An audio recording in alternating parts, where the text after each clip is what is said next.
যারা উজু করেন গারমাসা করেন না, কিয়ামত পর্যন্ত আপনার সময়, কিয়ামত পর্যন্ত একটা হাদিস পেশ করতে পারবে আপনার হুজুর? আরে একটা না, একাধিক হাদিস দেখাতে পারবো ইনশাল্লাহ। ওজুতে ঘাড় মশা করা বিদাত, হারাম, করলে গুনাহ হবে। ওনার কাছে তো সব কিছুই বেদাত, সুন্নতে আর কি আছে। আসসালামু আলাইকুম রহমতুল্লাহ বারকাতুহ। সম্মানিত দর্শক ও শ্রোতামণ্ডলী, আপনারা কয়েকটি বক্তব্য শুনছিলেন যেখানে পরিষ্কারভাবে বলা হচ্ছিল ঘাড় মাসে করা, গর্দান মাসে করার ব্যাপারে কোনো হাদিস নাই। প্রথমে বুঝতে হবে গর্দান মাসে করা সুন্না না, সুন্না হচ্ছে রাসূল সাল্লাল্লাহু আলাইহি ওয়াসাল্লাম যেটাকে দায়মান আমল করতেন সেটা হচ্ছে সুন্না। আর এটা রাসূল সাল্লাল্লাহু আলাইহি ওয়াসাল্লাম মাঝে মাঝে করছে, মাঝে মাঝে ছেড়ে দিয়েছেন, এই জন্য এটাকে আমরা মুস্তাহাব বলি। হানাফি মাযহাবে এটাকে মুস্তাহাব বলা হয়।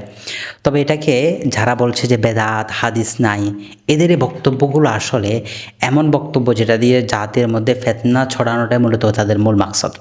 আসেন আমরা এবার কয়েকটা হাদিস পর্যালোচনা করি যে ঘাড় মাসে করা, গর্দান মাসে করার ব্যাপারে কোনো হাদিস রয়েছে কিনা।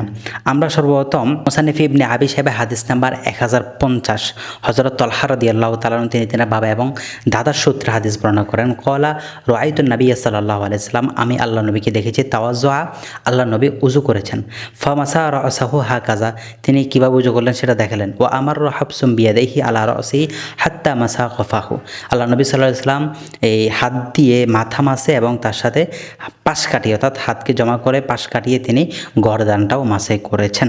এটি মুসান্নিফ ইবনে আবি শাইবার 150 নম্বর হাদিসে এসেছে। এবার আরেকটা হাদিস সুনান কুবরা লিল বাইহাকি হাদিস নাম্বার 279 নম্বর হাদিস। ওয়ান ইবনে ওমর রাদিয়াল্লাহু তাআলা আনহু আন্নাহু কানা ইযা মাসা রাসাহু মাসা কফাহু মা রাসিহি, হযরত ইবনে ওমর রাদিয়াল্লাহু তাআলা থেকে বর্ণিত তিনি যখনই মাথা মাসে করতেন, মাথা মাসের সাথে তিনি গর্দানও মাসে করতেন। এটা সুনান কুবরাতে এসেছে। এবার আরেকটা হাদিস আপনাদেরকে দেখাই। এই হাদিসটি আত-তালখিসুল হাবির 1 নম্বর খণ্ড 93 নম্বর পৃষ্ঠার মধ্যে হাদিসটি এসেছে। ওয়ান ইবনে ওমর রাদিয়াল্লাহু তাআলা আনহু আন্না নবী সাল্লাল্লাহু আলাইহি ওয়াসাল্লাম, ইবনে ওমর রাদিয়াল্লাহু তাআলা থেকে বর্ণিত নবী সাল্লাল্লাহু আলাইহি ওয়াসাল্লাম বলেছেন, মান তাওয়াজ্জা ওয়া মাসা ইয়াদিহি আলা উনুকিহি ওকিয়াল গিল্লা ইয়াউমাল কিয়ামাতি, যে রাসূল সাল্লাল্লাহু আলাইহি ওয়াসাল্লাম বলেছেন যে ব্যক্তি উযু করে এবং উভয় হাত দিয়ে গর্দান মাসে করে তাহলে তাকে কিয়ামতের দিন আযাবের বিধি থেকে বাঁচানো হবে।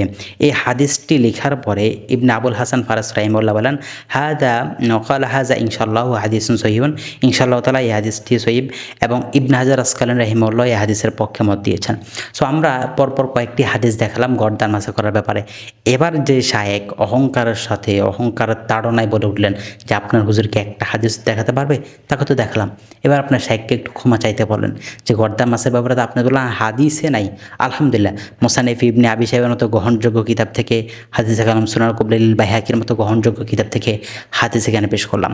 সো এই ব্যাপারটাকে আমরা মুস্তাহাব বলি, আমরা তো এটাকে সুন্নাহ বলতেছি না, বা এটা রাসূল সাল্লাল্লাহু আলাইহি ওয়াসাল্লাম একদম নিয়মতান্ত্রিক আমল না। এই নিয়মতান্ত্রিক আমল না হওয়ার কারণে এটাকে মুস্তাহাব বলা হয়। বাস এতটুকু। এটা নিয়ে এত ইখতিলাফ করা, এত বাড়াবাড়ি করা, আসলে এটা হচ্ছে জাতির সামনে জাতিকে ধোঁকা দেওয়া, এবং এটা নিয়ে এত ইখতিলাফ করে মূলত বিষয় হচ্ছে ফিতনা সৃষ্টি করা, আর কিছু নেই। আল্লাহ সুবহানাহু ওয়া তাআলা আমাদের সবাইকে সঠিক বুঝ দান করুক।